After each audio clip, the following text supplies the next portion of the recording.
So, the Sony a7 III. It has been a trusted companion for many photographers over the years, especially those who love versatility. It's not just for photos or just for videos. It does both well. When it first launched in 2018, it made a lot of noise. It packed professional-level features into a price point that was more accessible to everyday photographers. So it's not hard to see why this camera has been a fan favorite for years. But here we are, 6 years later. Is it still worth your money? The tech has moved forward. There are many new models out there. How does it hold up today? Let's break it down and see.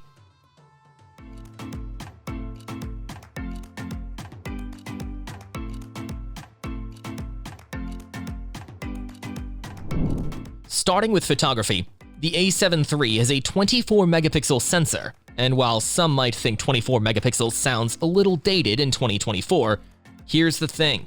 It's still more than enough for most shooters. Unless you're printing billboard-sized images or doing extreme cropping, this resolution delivers amazing detail. Also, the images are sharp and the dynamic range is excellent. You get rich shadows and highlights, making it perfect for landscapes, portraits, and even street photography. One of the standout features is the autofocus system. Even today, its autofocus is fast, reliable, and comes with eye autofocus for humans and animals. This is huge for portrait and wildlife photographers who need their subject's eyes to be tack sharp.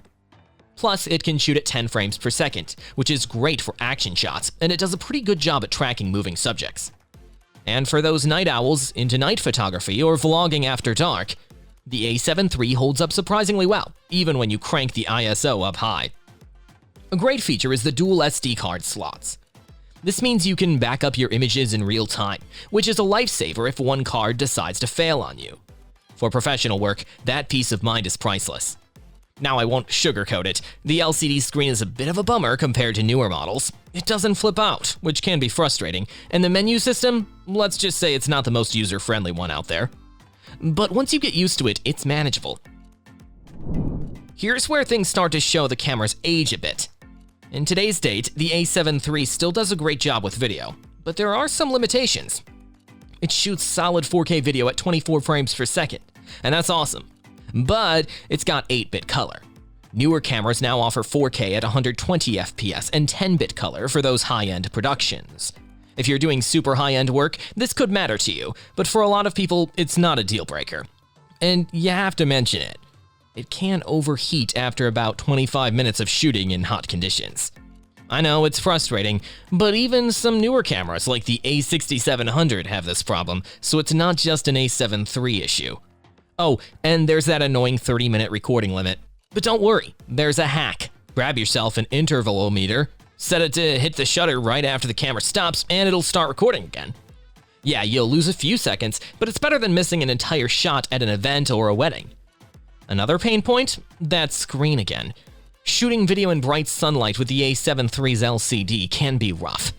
Since it doesn't articulate, framing your shot can get tricky, especially at weird angles. Solution? You can attach an external monitor when shooting videos. It's a bit of a hassle, but it gets the job done. But here's where the a7 III pulls through. In-body image stabilization.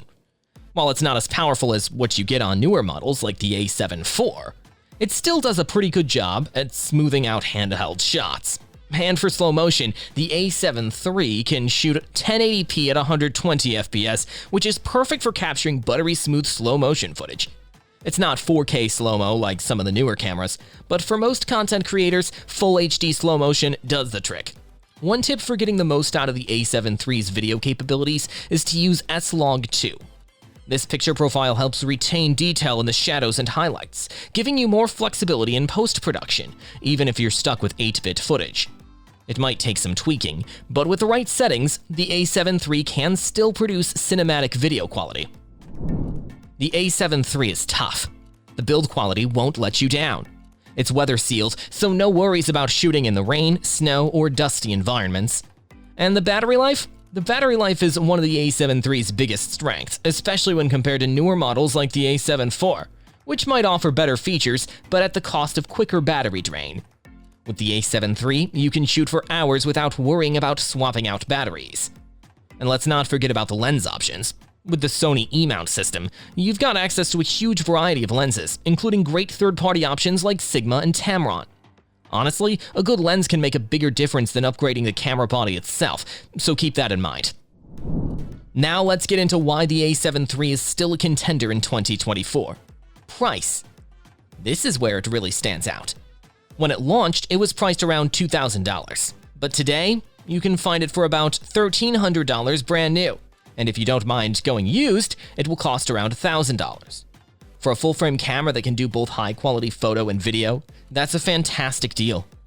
Pair it with a good lens, like the Sigma 24-70mm f2.8, and you're looking at a setup that's still less than buying a newer model like the Sony A7 IV. If you're on a budget or just don't need the absolute latest tech, this is where the A7 III becomes hard to ignore. Alright, so here's the bottom line. If you're someone who's all about having the newest tech, like 10-bit video and 4K at 120 FPS, then yeah, maybe the A7 IV or another newer model is more your speed. But for photographers, the A7 III's 24-megapixel sensor, excellent low-light performance, and fast autofocus make it a strong contender. For videographers, sure, it's missing some modern features, but with a bit of creativity, it can still produce high-quality video content. To wrap things up, the A7 III may not be the latest, but it's still one of the best budget-friendly full-frame cameras out there. It's reliable, versatile, and won't drain your bank account. And let's be real, sometimes it's better to save your money for a great lens, because that'll make an even bigger impact on your work than chasing the latest camera body. It might be 60 years old, but it proves that good gear doesn't always have to be the latest. So there you have it, the Sony A7 III after 6 years. Thanks for watching. If this helped you out, don't forget to like, comment, and if you're into content like this, consider subscribing for more. Alright, we just saw some cool gadgets that are now quite popular, but that wasn't always the case. A lot of marketing had to be done for them to garner such a fan base. So if you are a business owner and want to increase your sales and drive more traffic to your sites, you should check out today's sponsor, TikTok for Business. It is a global platform designed to help brands like yours become creative storytellers and meaningfully engage with millions of TikTok users. Whether you're looking to attract customers, drive sales, or boost conversions, TikTok's unique ad solutions can get you there. From small businesses to large agencies, TikTok for Business has the tools to help you grow. With TikTok for Business, you can launch your first campaign in just 3 easy steps. First, answer a few questions, and TikTok will create a personalized marketing plan just for you. Then, craft your content using an easy-to-use template or upload existing creative. Finally, run your campaign and watch your business reach new heights with the most engaged audience online. So why are you waiting? Find the link in the description box and launch your first TikTok campaign today.